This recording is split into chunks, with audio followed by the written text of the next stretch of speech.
Imagine a single social media post igniting a blaze so fierce it threatens to scorch a multi-million-dollar enterprise. This is the unfolding saga surrounding Meghan Markle's recent, rather perplexing dance video. Allegedly shot 4 years ago during her pregnancy, it has morphed into a global online spectacle, and not in a good way. Your feed is likely inundated with it, reshared, mocked, or relentlessly dissected.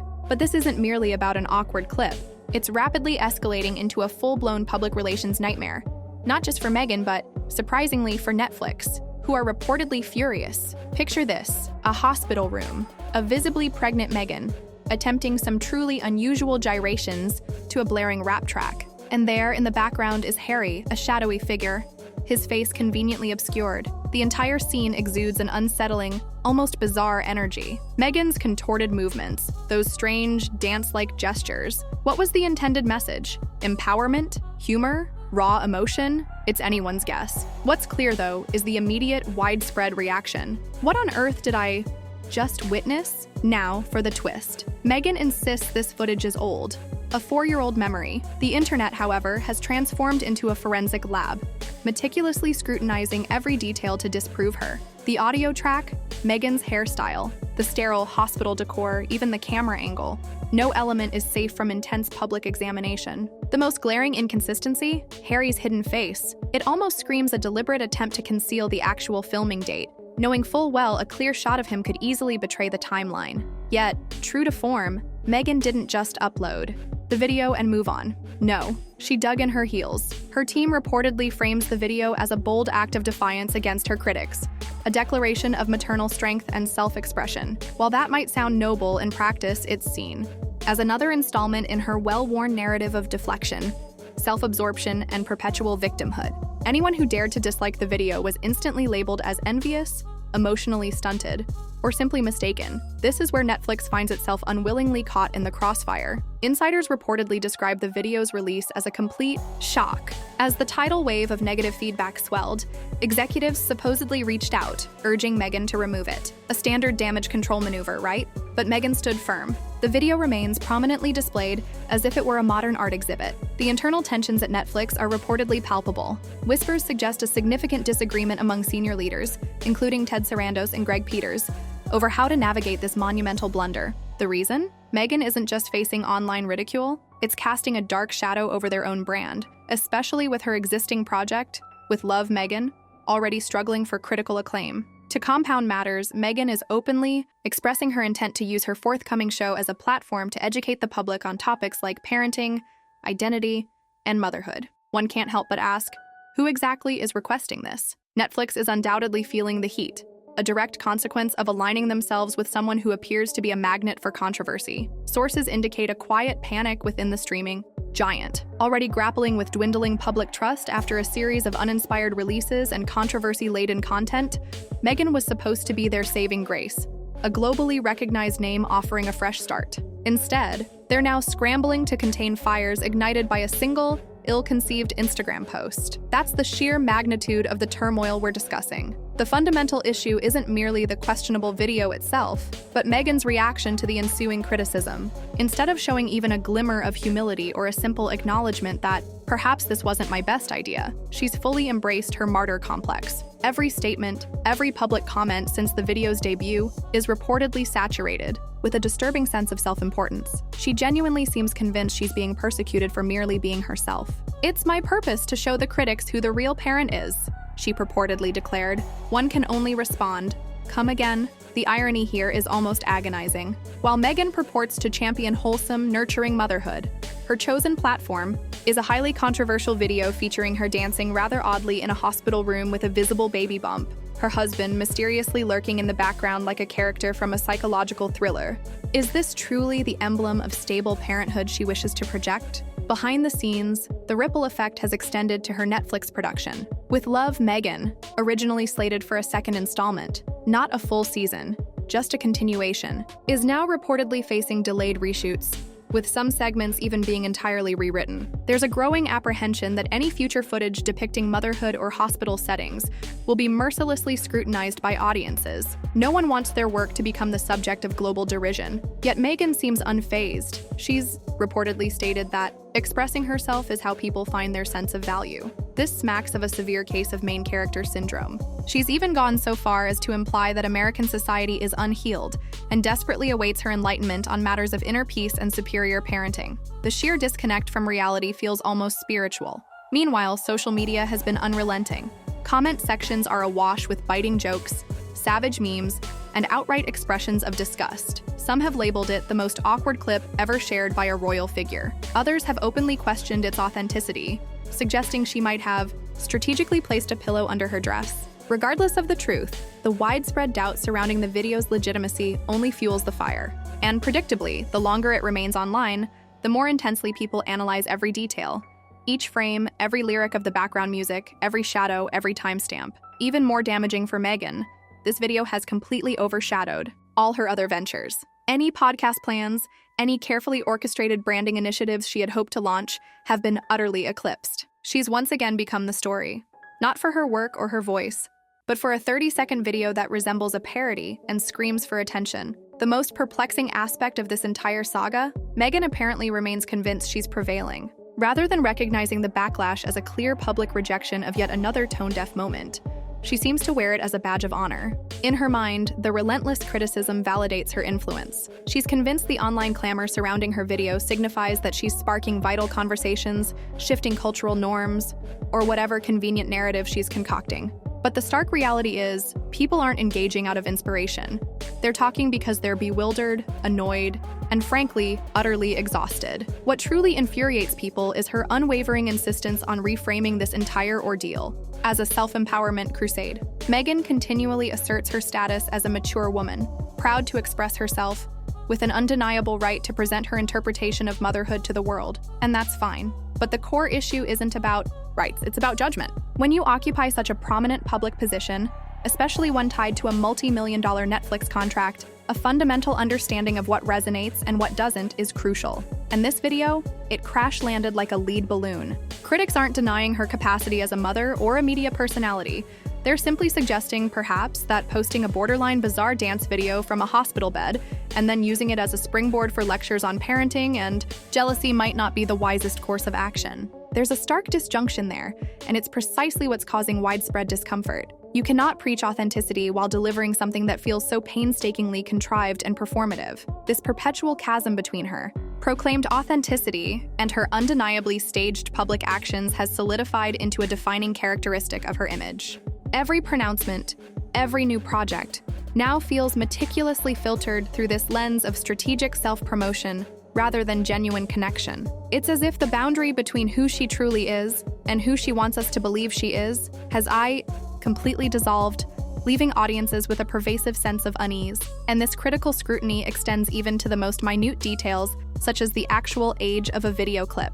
That kind of fundamental mistrust, once established, is incredibly difficult to mend, and it casts a long shadow over everything that follows. For Netflix, the stakes have become astronomically high. This extends far beyond a single production. It touches upon their overarching strategy for attracting elite talent and generating captivating content. They poured in millions, banking on the global allure of a former royal and a compelling backstory. Now they're navigating a public relations quagmire that directly impacts their brand reputation. The core question is no longer just about content quality, but about the inherent risk associated with the talent they choose to champion.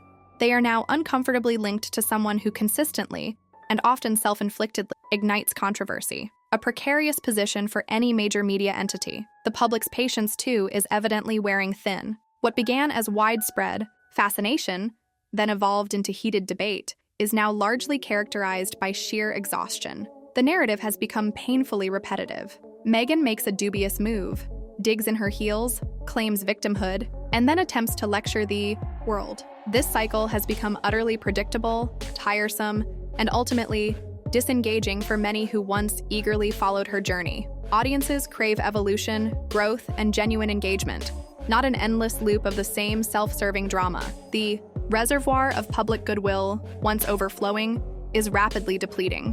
One can't help but ponder the composition of her inner circle. Is she surrounded by yes men who reinforce her every decision, regardless of how ill-advised? Or is there a deeper, more profound disconnect between her self-perception and how the world actually perceives her? The advice she's reportedly receiving, to amplify her voice, to press forward relentlessly, appears entirely counterproductive to effective crisis management. It strongly suggests an echo chamber where reality is twisted to fit a pre-existing narrative rather than adapting to undeniable public sentiment. The enduring damage from incidents like this extends far beyond one video or one television series. Each time a prominent public figure dismisses widespread criticism as mere hatred or jealousy, it actively erodes trust. It implicitly tells audiences that their legitimate concerns are irrelevant, painting them as unhealed rather than acknowledging valid critiques. This pattern, consistently reinforced, creates an insurmountable divide between the public figure and their potential audience, rendering any future endeavors,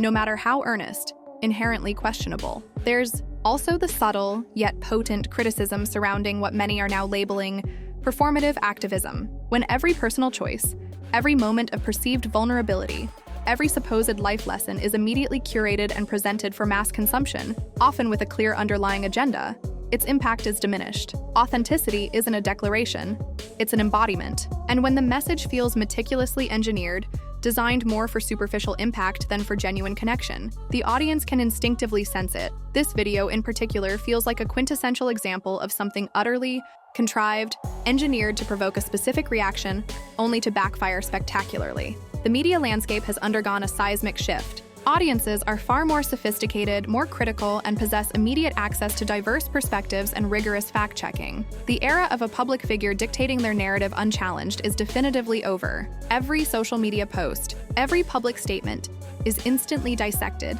analyzed, and frequently subjected to widespread mockery. Meghan's approach, seemingly rooted in an outdated model of celebrity control, simply doesn't translate effectively in this hyper-transparent, often unforgiving digital age.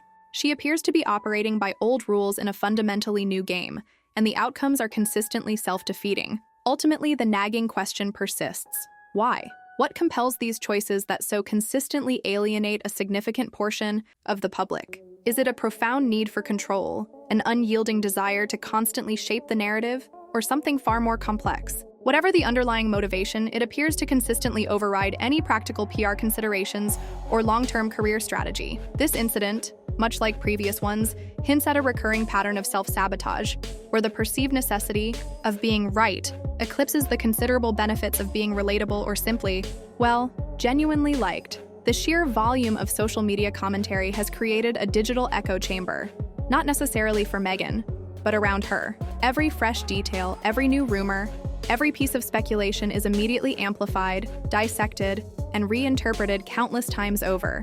This relentless cycle of online engagement means the story rarely dies. Instead, it constantly mutates and finds new life, feeding the very public fascination that fuels the controversy. It's a digital beast that, once unleashed, is nearly impossible to control, further complicating Netflix's attempts to manage the narrative. Consider the financial implications for Netflix beyond just the production costs. Public perception directly impacts subscriber numbers and advertising revenue. If key talent becomes synonymous with controversy and perceived inauthenticity, it creates a ripple effect across the entire platform. The brand itself starts to carry the baggage, making it harder to attract other sought-after creators who might be wary of similar negative associations. This bizarre dance video, then, isn't just an isolated gaffe. It's a crack in the foundation of a carefully constructed public image. Furthermore, this whole ordeal highlights a critical lesson for any public figure. The illusion of control is just that, an illusion. In the age of instant dissemination and perpetual scrutiny, carefully crafted narratives can crumble in seconds. Meghan's apparent belief that she can dictate how her actions are perceived, even when those actions are widely seen as contradictory or performative, is a dangerous miscalculation. The public, especially online, no longer passively consumes. They actively participate in shaping the narrative, often with brutal honesty. The royal connection, while somewhat removed now, still looms large. For many, Meghan's actions are inevitably filtered through the lens of her former royal life, and the comparisons, fair or unfair, are constant. This adds another layer of complexity, as her missteps are not just seen as personal failings, but For some, reflect on the institution she once represented. This inherited scrutiny means that even an Instagram post from a hospital room carries an unspoken weight, amplifying the reaction and deepening the public's investment in the drama. Ultimately, this ongoing saga isn't just about an awkward video or a celebrity in crisis. It's a fascinating, if painful, case study in modern public relations meltdown. It demonstrates how quickly online sentiment can turn, how difficult it is to regain trust once lost, and the perilous tightrope walk that streaming giants like Netflix must navigate when investing in high-profile yet unpredictable talent. The outcome remains uncertain, but one thing is clear. This bizarre dance has set the stage for a much larger and far more costly drama. Netflix, meanwhile, continues its delicate tightrope walk. Executives are embroiled in closed-door discussions, grappling with the critical question of whether this partnership remains financially and reputationally viable. What was initially envisioned as a pristine, brand-enhancing content play has devolved into an optics nightmare. Whispers within the company suggest a growing desire to scale back, diminish her presence, redirect focus to other projects, or perhaps even fully disassociate from the brand. Yet Meghan, according to reports, is digging in deeper. She intends to amplify her podcast efforts, convinced that now is the opportune moment to be louder, not quieter. The swiftness of this reversal is astonishing. Just a year ago, Meghan was successfully cultivating a seemingly safe public rebrand, emphasizing wellness, motherhood, and empowerment, a relatively low-risk strategy. Now she's back to being a lightning rod. And the truly tragic aspect is that this isn't due to an external expose. It's entirely self-inflicted. She chose to post that video. She chose to disregard Netflix's urgent plea to remove it, and she chose to distort legitimate public feedback into an imagined battle against her womanhood. Public trust is an exceedingly fragile commodity. Once shattered, it's an arduous task to rebuild, especially when criticism is met with defensiveness, rather than genuine introspection. And that's precisely where Meghan seems to be trapped. She's caught in a cyclical pattern where every misstep is reframed as proof of her resilience, and every blunder becomes a profound lesson for the rest of humanity. But beyond a certain point, it ceases to be inspiring and becomes utterly draining. As of now, the video remains online. The backlash persists. Netflix is discreetly reevaluating its marketing strategies. And Meghan? She's reportedly preparing for more pronouncements, more monologues, more "this is who I really am" moments. Perhaps she truly believes the storm will eventually subside. Perhaps she genuinely sees this as just another dramatic chapter in her inevitable comeback story. But for those observing from the sidelines, it feels less like a resurgence and significantly more like a very public, very avoidable meltdown.